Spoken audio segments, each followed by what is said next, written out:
Los Buendía, la mitificación de la nostalgia. El sistema de los personajes constituye, de modo incontestable, uno de los problemas centrales en el análisis de la obra garcía-marquiana. En Cien años de soledad, como en toda novela polifónica, es imposible desentrañar una axiología afirmativa y rotunda. Por el contrario, lo que existe es un complejo entramado de perfiles axiológicos que alternativamente se afirman y se cuestionan. El texto, a través de distintas voces, arrastra a los personajes en una suerte de vaivén en el que casi siempre la ambigüedad impide discernir la postura ideológica del sujeto de la enunciación. Ahora bien, el primer aspecto en el que quiero hacer hincapié tiene que ver con la polémica realismo-nominalismo, es decir, el problema antiquísimo se encuentra ya planteado en el Cratilo de Platón de la exactitud del nombre. Mientras el realismo afirma el vínculo natural entre el nombre y el objeto, el nominalismo niega de manera contundente la existencia objetiva de los universales y los considera como simples convenciones. García Márquez, por su parte, desatiende por completo los planteamientos del nominalismo y, en Cien años de soledad, propone un sistema de personajes fundado en la concepción del realismo, esto es, en el que la axiología aparece natural e indisolublemente ligada al nombre. Esta manifestación fenotextual no hace sino subrayar el carácter realista del proyecto estético de Cien años de soledad. La crítica, que poco ha razonado la obra de García Márquez, se ha encandilado con la cola barroca de su estilo y se ha quedado en la superficie. Pero el fondo, la esencia de su proyecto es, a no dudarlo, el realismo. Se lee en la novela la problemática central del realismo clásico, es decir, la adecuada reproducción artística del hombre total. La obra de García Márquez pretende de forma globalizante, totalizadora, mostrar las diferentes formas de fracaso a que se han visto abocadas las tentativas del hombre latinoamericano y universal. Para Lukács, el verdadero gran realismo retrata al hombre total, en cambio de limitarse a algunos de sus aspectos. 2. Cien años de soledad es, en ese sentido, un proyecto que busca superar las limitaciones del realismo, pero no para negarlo, sino para afirmarlo y desarrollar plenamente su paradigma estético. El norte es diáfano. El hombre está en la tierra para saber quién es, y no importa si para lograrlo tiene que recurrir a medios no racionales como el carnaval. Ahora bien, en Cien años de soledad no importa cuál sea la trayectoria social de los hombres de la familia Buendía, el conjunto de valores que los hará seres axiológicos está previamente determinado por su nombre. Más aún, la misma constitución física depende también del nombre. Llamarse José Arcadio implica, por ser dueño de un extraordinario desarrollo físico. José Arcadio, por ejemplo, es visto por Rebeca como un protomacho cuya respiración volcánica se percibía en toda la casa. No obstante, significa también escasa capacidad intelectual. José Arcadio, el mayor de los niños, había cumplido 14 años. Tenía la cabeza cuadrada, el pelo insurto y el carácter voluntarioso de su padre. Aunque llevaba el mismo impulso de crecimiento y fortaleza física, ya desde entonces era evidente que carecía de imaginación. Como es sabido, los aurelianos no poseen la contextura física de sus hermanos. Por el contrario, son desgarbados, aunque compensan su desventaja física con imaginación y clarividencia. Del coronel Aureliano Buendía, el texto nos dice que no había sacado la corpulencia de los otros, era silencioso y retraído. Había llorado en el vientre de su madre y nació con los ojos abiertos. De algún modo, los ojos abiertos representan el don profético de los aurelianos, la capacidad visionaria del coronel, que empieza con el anuncio de la caída de la olla llena de caldo hirviente y llega a su máxima expresión con la sentencia: cuiden mucho a papá porque se va a morir. Úrsula, por supuesto, no pone en duda los presagios de su hijo. Si Aureliano lo dice, Aureliano lo sabe.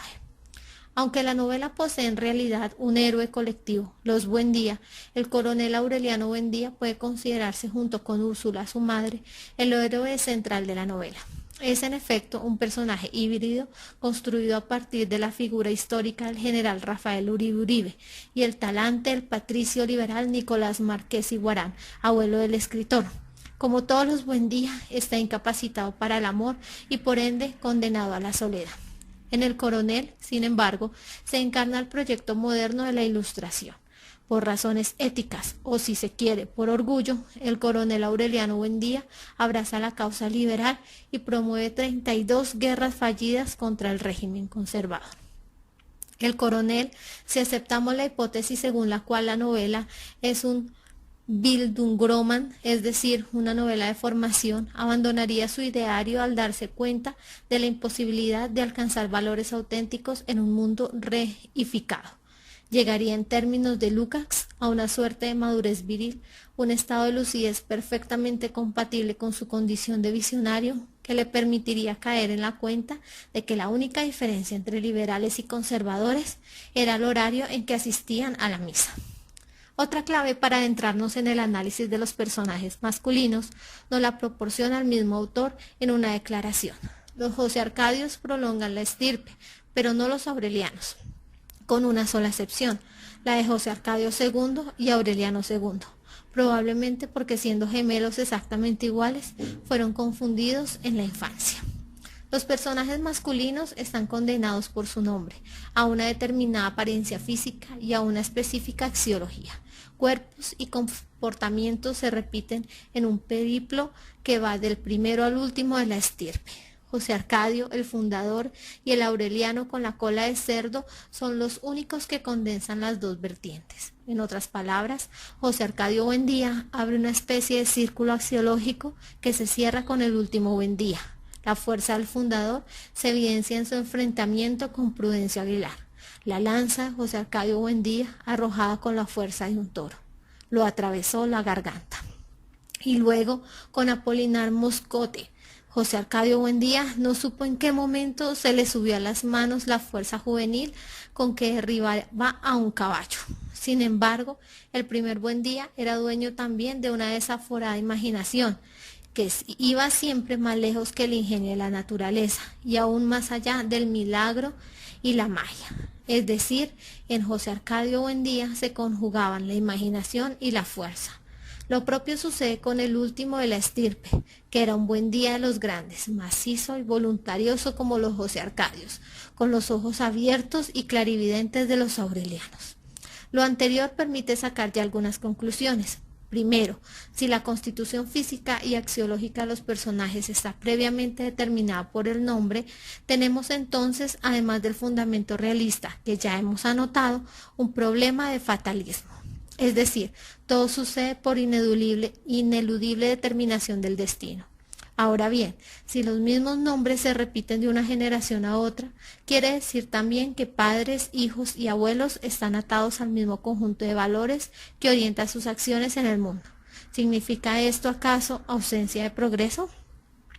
La axiología de los hombres, en todo caso, los empuja hacia la locura de los inventos, las parrandas, las guerras. Úrsula lo dice bien, así son todos, locos de nacimiento. La sensatez, por el contrario, es patrimonio de las mujeres, dice el autor. Creo que las mujeres sostienen el mundo en vilo, para que no se desbarate mientras los hombres tratan de empujar la historia. En esta particular concepción del mundo, expresada a partir de la axiología de los personajes, es necesario subrayar la importancia del hábitus ideológico del novelista. Es decir, el sistema de disposiciones mentales adquirido por García Márquez a lo largo de su trayectoria social, más exactamente en las específicas relaciones históricas que supuso su infancia. La socialización con los abuelos es, sin la menor duda, determinante en este sentido. La caracterización del sistema de los personajes femeninos no es tan elaborada como en el caso de los hombres. No obstante, un factor que arroja luz sobre la axiología femenina es la sexualidad. Mujeres como Úrsula o Fernanda, a pesar de los hijos, son prácticamente asexuadas. El hecho de ser las señoras de la casa les impide expresar libremente su dimensión sexual. En oposición a ellas están Petra Cotes en su papel de concubina y Pilar Ternera en sus múltiples facetas de mujer alegre, celestina, puta o, para utilizar un eufemismo, iniciadora sexual de los Buendía.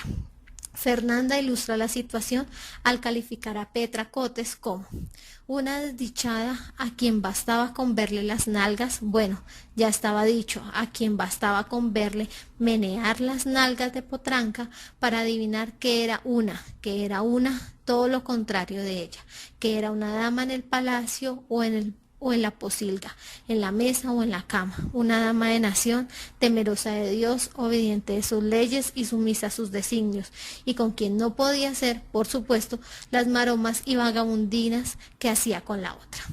A través de Fernanda, el escritor se mofa además de la cultura solemne del altiplano, de sus costumbres anacrónicas y sus ridículas ínfulas de grandeza.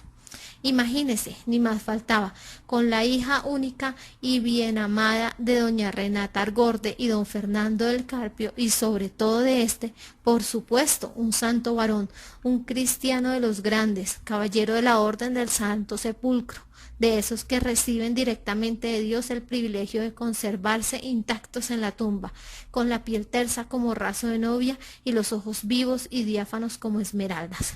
Eso sí no es cierto, le interrumpió Aureliano II. Cuando lo trajeron ya apestaba. En medio de las diferencias entre hombres y mujeres, los puntos de convergencia están determinados por la soledad, fruto de la incapacidad para el amor y su inclinación por el incesto. Esto último es en realidad la pasión dominante de la familia. José Arcadio Buendía y Úrsula Iguarán, la pareja primigenia, estaban ligados hasta la muerte por un vínculo más sólido que el amor, un común remordimiento de conciencia. Eran primos entre sí. José Arcadio, hijo, es iniciado sexualmente por Pilar Ternera, que puede ser su madre. De hecho, José Arcadio quería estar con ella en todo momento, quería que ella fuese su madre. El mismo José Arcadio, al término de su periplo gitano, se casa con Rebeca, prima segunda de Úrsula, criada como un miembro más de la familia, y a quien José Arcadio llamaba hermanita. Del mismo modo, Arcadio se siente atraído sexualmente por Pilar Ternera, su madre, y hasta pretende acostarse con ella. Arcadio la agarró por la cintura con su tremenda fuerza hereditaria y sintió que el mundo se le borraba al contacto de su piel. No te hagas la santa, decía. Al fin, todo el mundo sabe que eres una puta. Pilar se sobrepuso al asco que le inspiraba su miserable destino. Aureliano José y su tía Amaranta protagonizan quizás el más célebre episodio incestuoso de la novela. Se buscan, se desean y no solo durmieron juntos, desnudos, intercambiando caricias agotadoras, sino que se perseguían por los rincones de la casa y se encerraban en los dormitorios a cualquier hora, en un permanente estado de exaltación sin alivio. Así podría seguirse hasta la pareja final de Aureliano Babilonia y Amaranta Úrsula, binomio incestuoso que habría de amarse como ningún otro y buscarse por los laberintos más intrincados de la sangre, hasta engendrar el animal mitológico que había de poner término a la estirpe. El incesto significa en esencia tabú. A su vez, toda prohibición supone un castigo. Los Buendía son una estirpe predestinada a la pasión incestuosa y a su correspondiente sanción. Ahora bien, desde una perspectiva psicoanalítica, en el desarrollo sexual de los seres humanos es natural la inclinación del hijo hacia la madre o de la hija hacia el padre, es decir, los complejos de Edipo y Electra respectivamente. Sin embargo, el desarrollo normal lleva a los individuos a buscar su deseo sexual en un ser externo a la familia. Por tanto, toda inclinación hacia el incesto tiene necesariamente connotaciones regresivas. En este punto, la problemática del incesto parece responder afirmativamente la cuestión en remojo sobre la ausencia de progreso. García Márquez pone en entredicho la noción de progreso tal y cómo se concibe desde la perspectiva moderna. Es, de algún modo, como si el progreso no le hubiera servido de nada al hombre latinoamericano.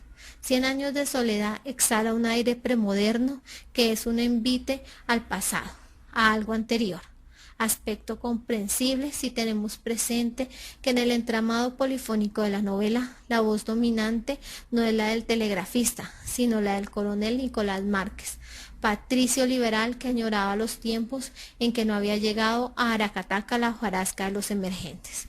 La conclusión es, entonces, que a América Latina la verdadera modernidad no ha llegado, pues los proyectos modernos o modernizadores han sido impuestos siempre desde arriba, trasplantados y nunca han sido el fruto coherente y gradual de las masas del continente.